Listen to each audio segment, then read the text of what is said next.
السلام علیکم ورحمت الله وبرکاته.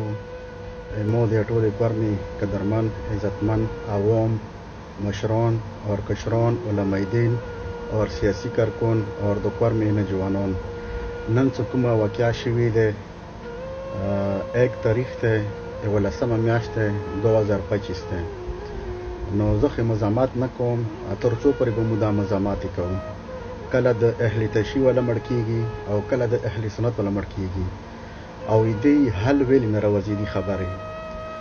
خو څوک هم څوک ورمې ته ور چوي، خدای دې تباہ او برباد کړي او خدای دې دغه په بچایو باندې دا شی بعد اورې زرو ولي. زه خپل توري قوم سره تعلق ساتم، تورایم اهل تشیع کې سره تعلق ساتم، خو زه یو مسلمان یم، یو انسان یم، محب ملک یم او محب وطن یم. نه زه ټول د کورمې مشرانو نه دا پوښتنه کوم چې آیا تاریخ په تاریخ څوره مرکې وشوې، څوره جرګې وشوې، اوسه پورې تاسې د یوې خبرې حل راونه بسلو. آیا تاسې شرمېږئ نه؟ که تاسې په بچایو باندې دا شی ورځ راشي، والله که په خفه شم. که د اهل سنت مشران دي، که د اهل تشیع مشران دي، څه ویلې چې دا جنګ څوک شروع کوي او څوک یې ختم کوي. که دغې کورمې کې څوره وینه تاله شوه، هم که د اهل سنت دی هم که د اهل تشیع دی، ته څوک هم ورکې ملوث دی، خدای د تباہ او برباد کا، خدای د غرق پار کا، خدای د نسو نبود کا، خدای د دا دنیا خراب کا، خدای د آخرت خراب کا. ناخیر ویلې تاسې وګورئ چې خوب نه راپاڅېږي، مو مسافر یو، چې ډیپټی ته چې یا وټساپ کولو کې یا سوشل میډیا کولو کې نه څه نوی اپډیټ په ورکې وي. اوسه پورې د خوشحالۍ والا اپډیټ مو ونه لیدلو، همیشه د پاره غمونه دي، دردونه دي. آیا مشرانو که د تاسې په زمانو باندې یا په تاسې باندې انداسې حالات راشي، د تاسې به څه سچویشن وي، د تاسې به څه حالات وي؟ خو د مو د کورمې عوام بیا تاسې بچي یو که نه؟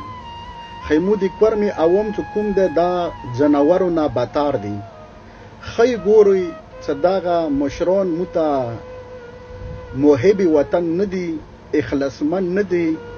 دغوی مخامخ یو شی خبرې کوي او تورې پردې ورسته بل شی خبرې کوي. مو مسافران یو.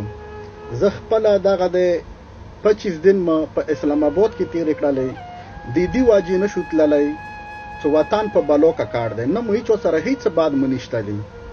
اوسه پورې مو د چا د سپي په ګزار نه دی کړی چې سپینې مو ګزار کړی وي.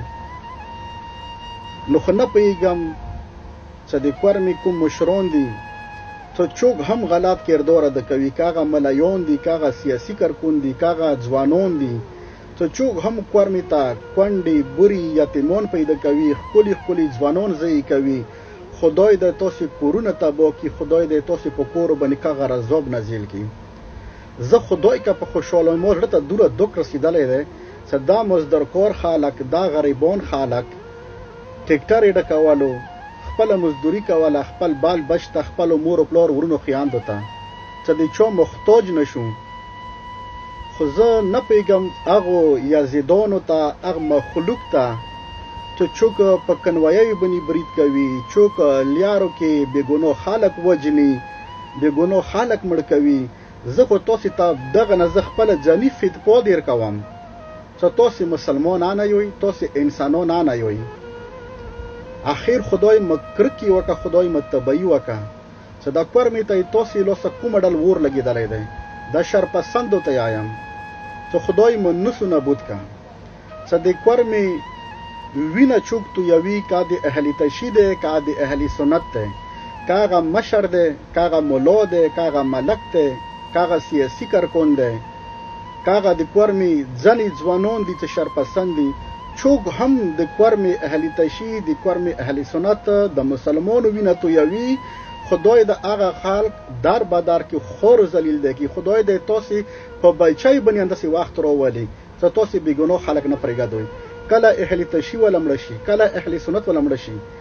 نه پوهېږم چې یا خو مو چې کورمې کې څوره اهل تشیع اهل سنت، یا خو مو مسلمان نه یو، یا د کوم د شرپسند دي، یا دا مسلمان نه دي. زه نه پوهېږم چې یو سړی د لا اله الا الله نه مخلي خدای منی، رسول منی، قرآن منی، هغه تاسې وجنوئ. او شرپسندو او د پیسې والا خلکو، خدای دې تاسې په بچی باندې انداسې وخت راولي. خدای دې تاسې بچي تباه و برباد کړي.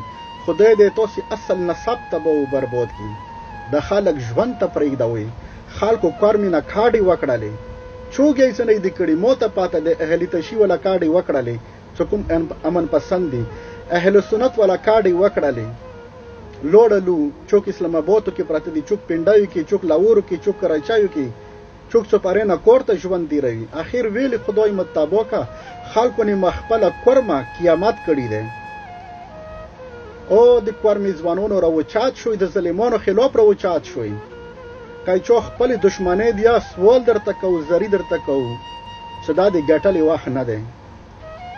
کوم چې شرپسند دي زه درته قسم سره یم چې که یو قوم آباد وي، نه ولکه تورای بنګښ باد وي، نه ولکه اهل سنت بنګش باد وي، نه ولکه منګال وي، مقبل وي، خروټي، زادران، لشرزي، مسوزي، وتیزي، چې کوم امن پسند خلک دي خدای که دغه باد وي. خدای چند عنصر خلک دي ورکې نسور دي. خدای دې تاسې په بچی باندې داسې باد ورځ راولي. خدای دې تاسې غرق پار کړي. خدای دې تاسې نوس نبود کړي. خدای دې تاسې په ترسریو باندې، تاسې په بچیو باندې، تاسې مور و پلارو باندې خدای داسې زندګي راوله چې څوک د کورمې وینه تویوي. کوم شرپسند دي دا خیري هزار زه هغوی ته کوم. اخر ویلې خلک ژوند ته نه پرېږدوئ. د کورمې نه مو څه جوړ کړي دي. چا ته شرمه ویلې نشي چې موږ کورمېوال یو. چا ته نشي ویلی چې شرمه کورمېوال دي. او ځان یې سپي څه وګورئ، خپلو لایکونو فالوورو دپاره لګیا دي، خپلو لایکونو فالوورو دپاره لګیا دي، سوشل میډیا چلوي. څوک د خپل قوم طرف کوي، بل د خپل قوم طرف کوي، یو د خپلې فرقې طرف کوي، بل د خپلې فرقې طرف کوي. ای خدای تاسې تباه که. تاسې سوشل میډیا باندې نه لټوي، تاسې شکلو باندې نه لټوي. د خدای لپاره خبره وکړئ. که هغه اهل تشي کې کوم عنصر دی خدای دې تباه کړي، که هغه اهل سنت کې کوم نصور دی خدای دې تباه کړي، خدای دې غرق پار کړي. دا خوره مو ته پلار نیکه پریښي دی، دا مو ته باو اجداد پریښي دی، په امن یې پریښي دی.